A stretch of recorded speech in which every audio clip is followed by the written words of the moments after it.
Olá, tudo bem com vocês?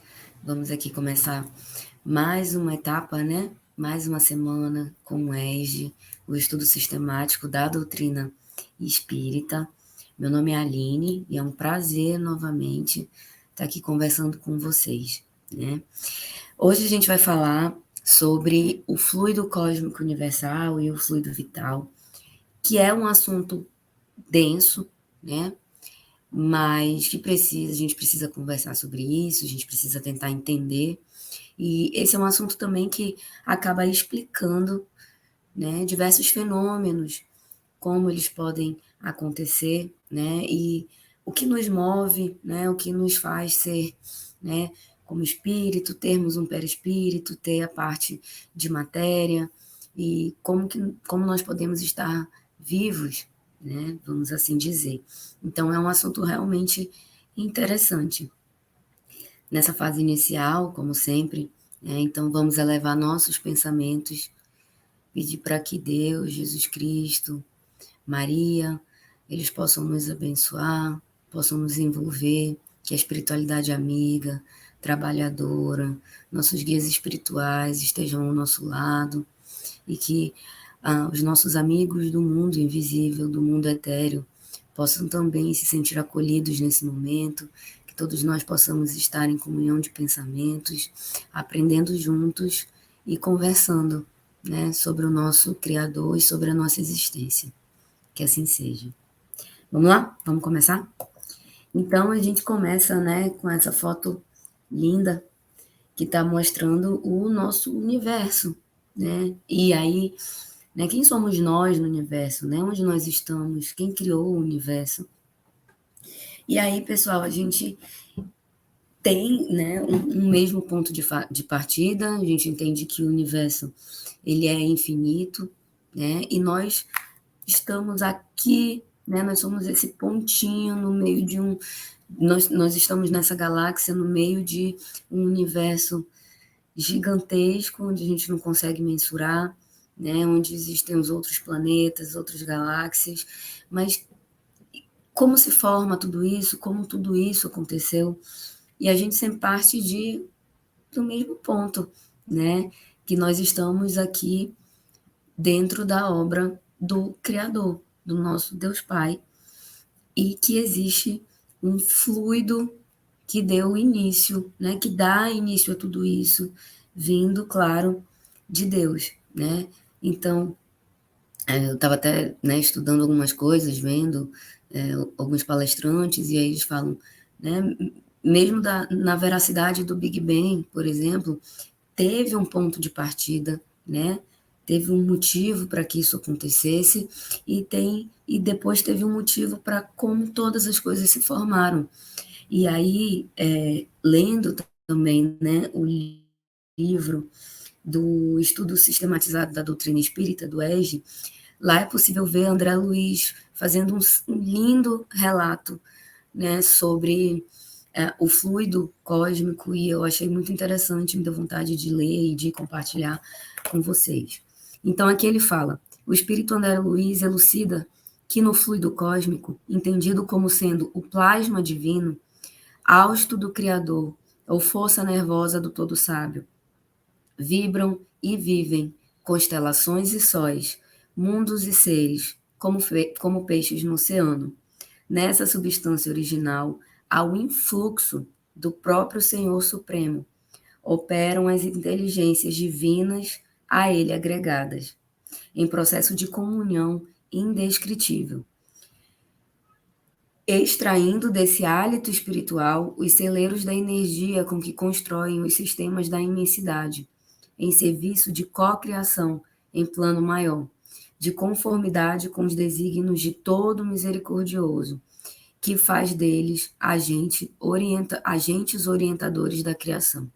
Né? Então, a gente aqui entende que o fluido cósmico universal, que vem diretamente, né, de Deus, criou tudo, né? E que nós estamos imersos nesse fluido cósmico, assim como toda a criação.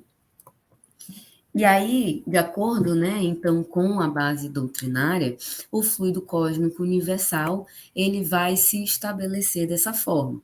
Então, a gente tem, né, dois elementos gerais do universo, a matéria e o espírito, e acima de tudo, a gente tem Deus, né, o criador de todas as coisas, como Deus tendo criado o universo, o espírito, a matéria, e aí precisa haver uma interligação, uma ligação, algo intermediário, para que o espírito possa animar a matéria e assim nós sermos seres vivos, né? Mas não apenas seres humanos, né? A gente vê que o fluido ele está em tudo, né? Tudo que numa plantinha. Então a gente tem, por exemplo, esse fluido fazendo com que haja vida. Deus, então, né? Espírito e matéria vão constituir o princípio de tudo que existe, é o que a gente chama de trindade universal. E aí o elemento material, ao elemento material, né, a gente precisa juntar esse fluido universal que vai desempenhar esse papel aí de intermediário entre o espírito e a matéria, e mesmo que seja uma matéria grosseira, né? A matéria propriamente dita, por demais grosseira, para que o espírito possa exercer a ação sobre ela.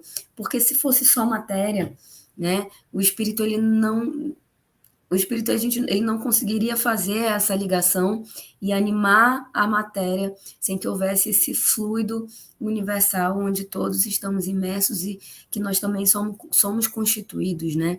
Mais para frente a gente vai falar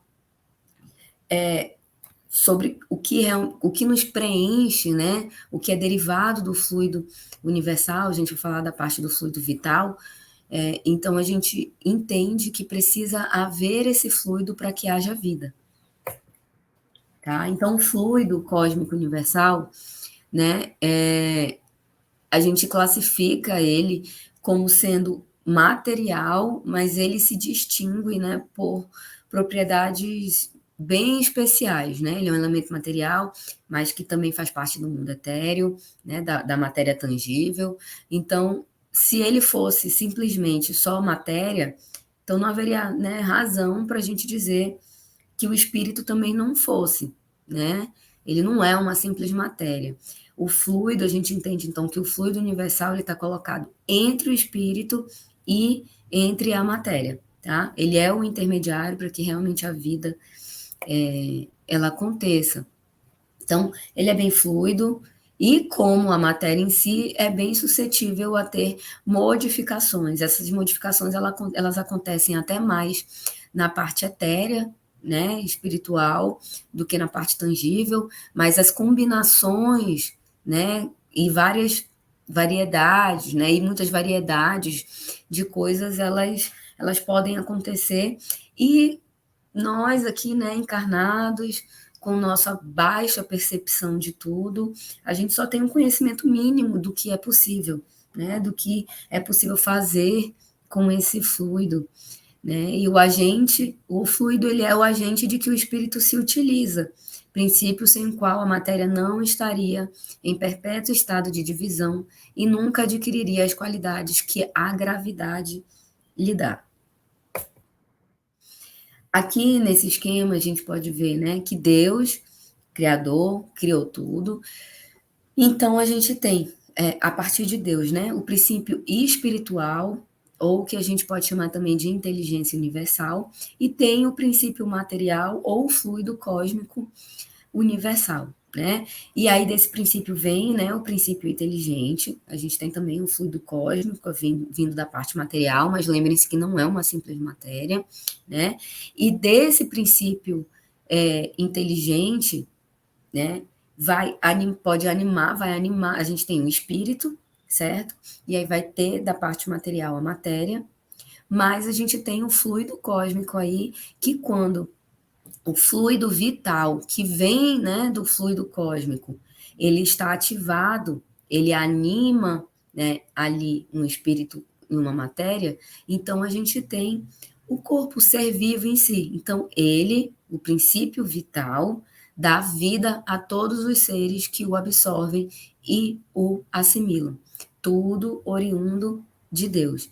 Nós somos preenchidos por fluido vital, né? Quando nós encarnamos, nós temos uma determinada quantidade de fluido vital que é organizada de uma forma exata para que combine com o nosso tempo de encarnação, né? Como seres vivos, encarnados. Porque se a gente tiver em espírito, né? Quando nós estamos desencarnados no mundo espiritual, não há essa necessidade, né? Então, só encarnados como matéria, espírito e o fluido vital unindo e animando tudo. Então, existe, né, essa existência do fluido vital pelo tempo da nossa encarnação. O que a gente tem relatos, né, é que, por exemplo, pessoas que vêm com planejamento encarnatório de realizarem trabalhos mais pesados, mais braçais, têm uma quantidade maior de fluido vital para conseguir fazer isso, né, essa animação corpórea.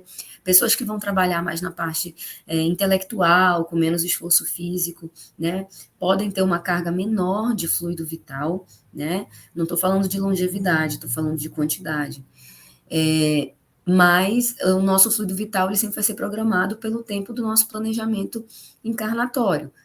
Quando existe uma morte, né, um desligamento natural, um desencarne natural, a gente não gosta de falar morte, né, porque a gente entende que a morte ela realmente não existe, o espírito nunca morre, mas quando o corpo, né, o corpo físico, ele desencarna, quando o espírito desencarna do corpo físico, existe, se for de uma forma natural, planejada, então o fluido vital, ele também já vai ter terminado, vai ter se extinguido, e aí o desencarne acontece. Agora, quando é interrompido, né, numa forma, né, um suicídio, mesmo que seja um suicídio indireto, né, a pessoa ainda tinha bastante fluido vital, né, ainda tinha uma quantidade grande de fluido vital ali que foi interrompido. Então, por isso é também um desligamento, um desencarne, de uma forma mais complicada, né, pelo fato de que ainda havia bastante fluido vital naquela pessoa, tá bom?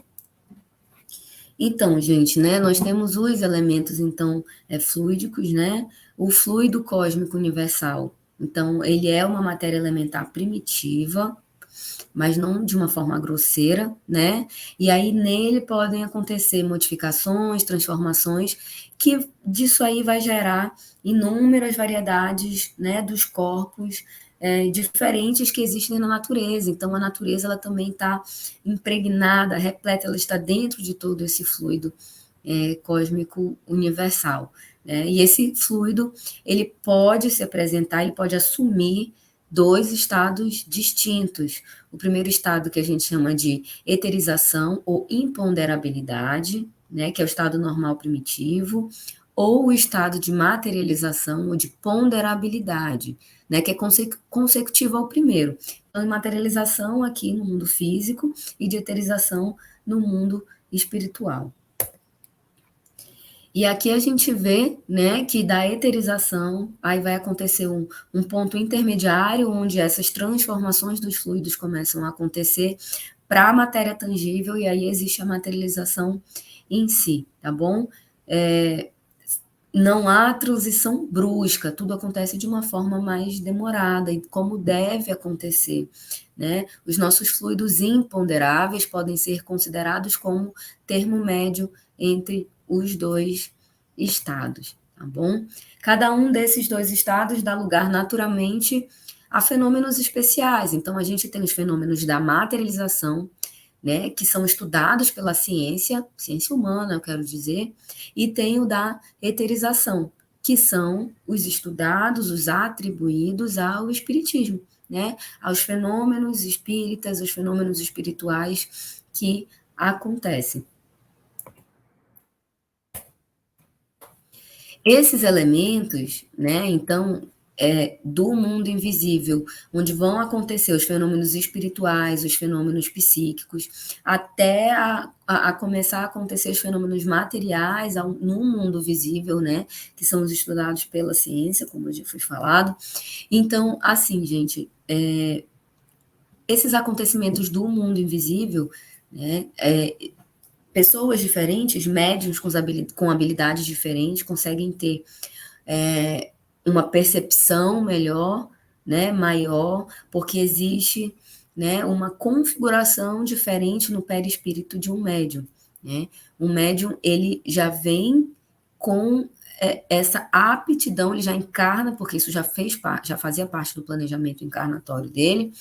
Lembrando que uma pessoa pode também se tornar médium se a espiritualidade considerar necessária naquela encarnação.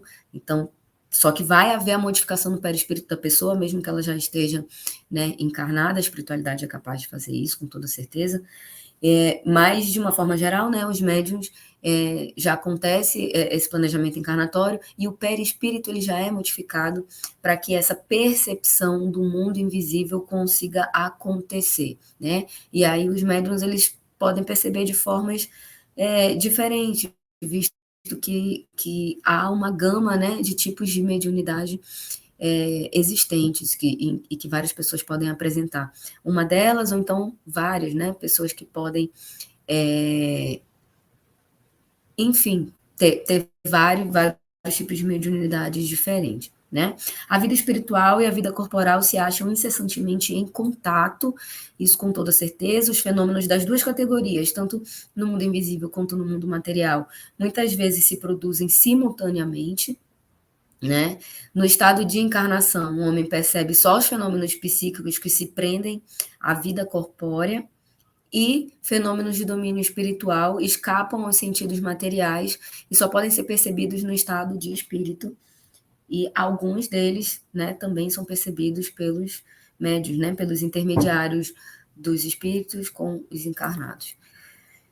E aí, gente, o que a gente percebe também é que o fluido cósmico, né, no seu estado de eterização, ele não é uniforme, né? Sem deixar de ser etéreo, ele sofre modificações tão variadas em gênero e mais numerosas, talvez, do que no estado de matéria tangível, né?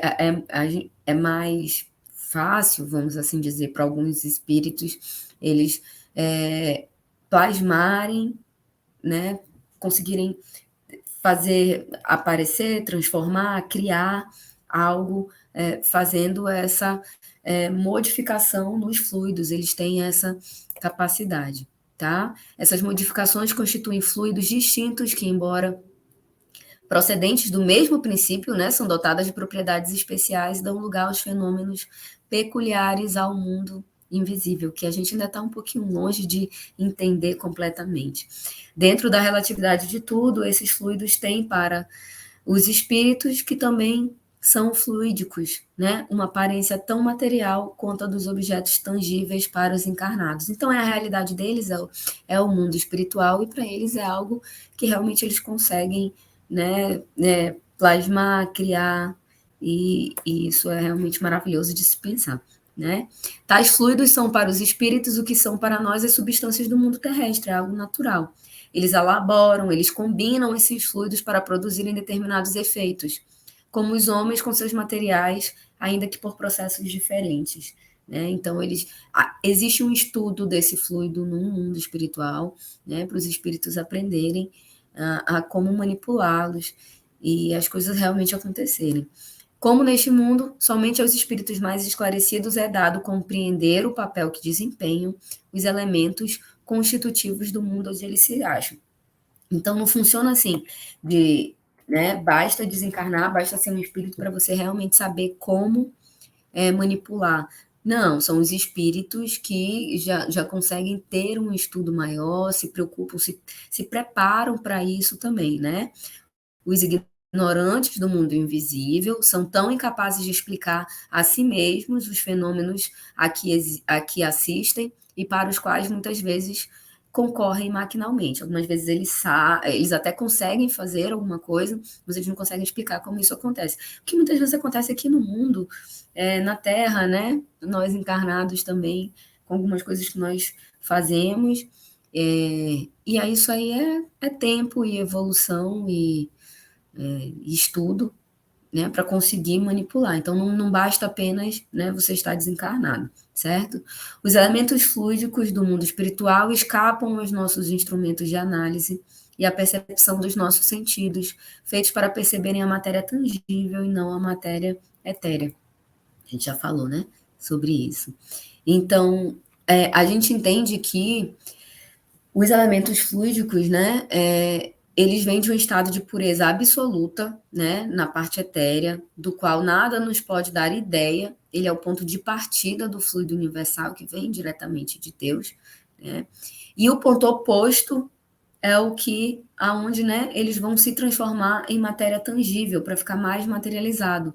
Fluidos mais próximos da materialização são menos puros, né? São pontos opostos, porque nós estamos imersos, né, numa atmosfera ainda densa, tanto pelos nossos pensamentos, pelos nossos comportamentos, isso tudo também. Então, onde nós estamos imersos, nós o fluido que nos envolve, né, ele tem características parecidas com as nossas. Quantas vezes, né, nós já não recebemos relatos, pedidos de oração, né, de ajuda em oração dos espíritos, falando sobre a densidade, a crosta densa ao redor, né, da Terra, e isso pelas nossas palavras rudes, pelos nossos pensamentos primitivos, né, por falta de união, por falta de amor. Então, isso também vai fazendo com que haja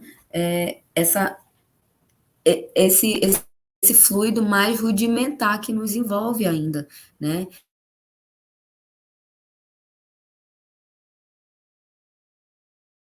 E espiritual da Terra. Também no estado de eterização, né, os fluidos mais próximos da materialidade, os mesmos se dão na superfície de todos os mundos, salvo as diferenças de constituição. Então, cada planeta, cada mundo, né, dependendo da sua evolução, do nível em que está, se já está em generação, se ainda é um mundo primitivo, enfim, né, eles têm suas condições de vitalidade próprias de cada mundo. Quanto menos material é a vida nestes mundos, menos afinidade tem os fluidos espirituais com a matéria propriamente dita. Que nós vamos galgar isso, né? Então, né, a constituição íntima da matéria tangível, nós ainda desconhecemos, né, como isso realmente acontece. Ela talvez somente seja compacta em relação aos nossos sentidos, né, nossas percepções. E aí a gente vê a facilidade com que atravessam a matéria tangível, os fluidos espirituais e os espíritos. Né? Os espíritos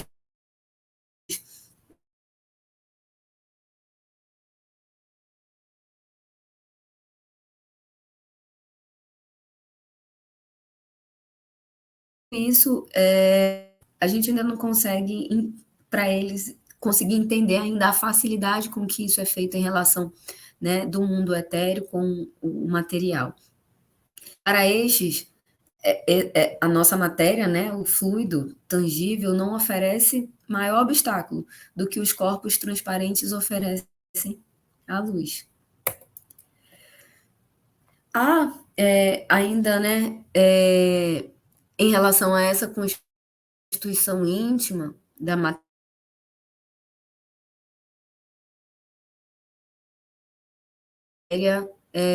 que vai se desagregar, ela pode posteriormente voltar ao estado de eterização nesse fluxo, né, do primitivo etéreo, até a parte de materialização. E quando isso aqui não faz mais sentido, quando essa materialização não precisa mais existir, volta ao estado de eterização. Tá? Então, na realidade, a solidificação da matéria não é mais do que um estado transitório do fluido universal, que pode voltar ao seu estado primitivo quando deixam de existir as condições de coesão. Quando, por exemplo, a pessoa desencarna, aquele fluido que estava ali volta a ser, né? Não tem mais necessidade de ficar ali animando um corpo, né?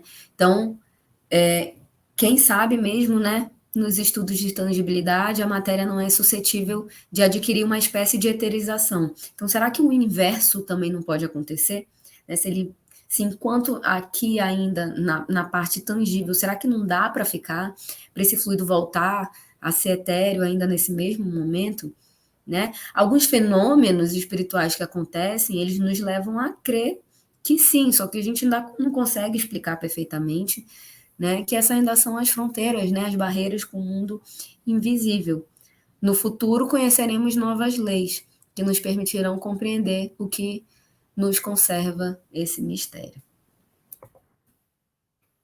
Já em relação, né, ao fluido vital, ao qual nós estávamos falando, né, o fluido vital que vem, é derivado do fluido cósmico universal.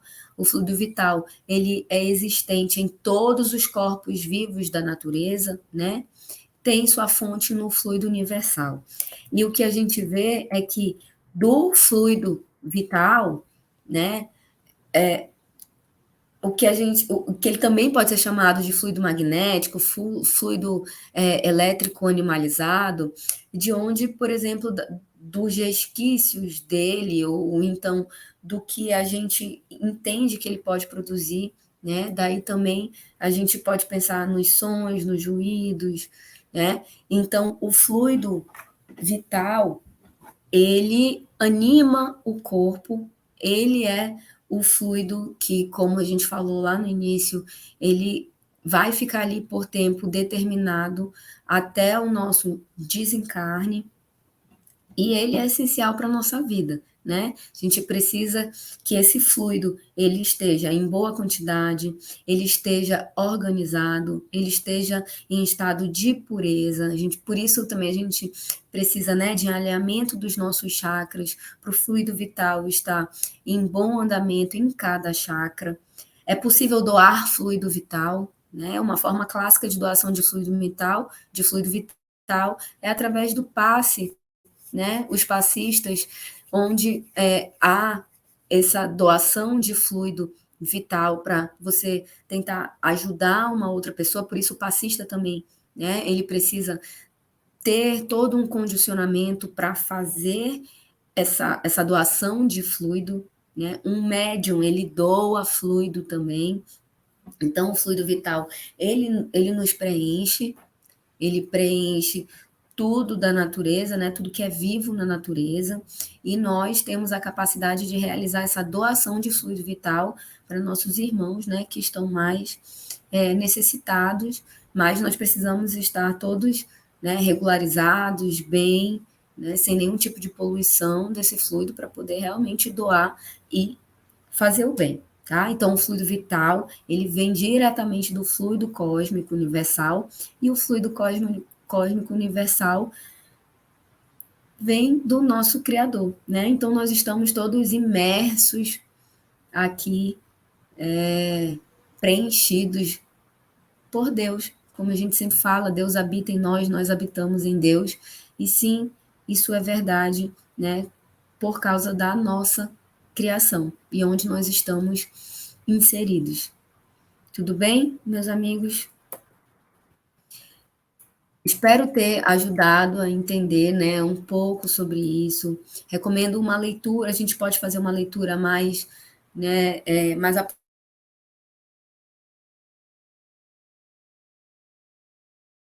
interessante, né, a gente entender sobre a criação do universo, sobre como o que nos preenche, o que nos permite, né, estarmos vivos, encarnados.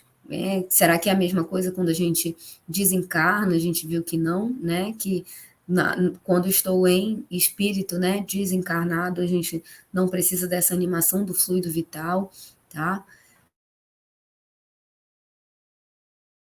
Uma outra pessoa. Então, é bastante interessante a gente ter esse conhecimento. Nesse momento eu quero agradecer, né, pela atenção de vocês, por mais uma vez estarmos aqui unidos, né? Pedir ao nosso Mestre Jesus que continue nos iluminando,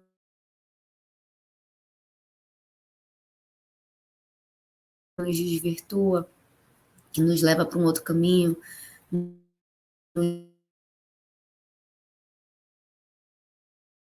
para que toda a espiritualidade, mesmo com essa ali nos apoiando, que eles continuem firmes ao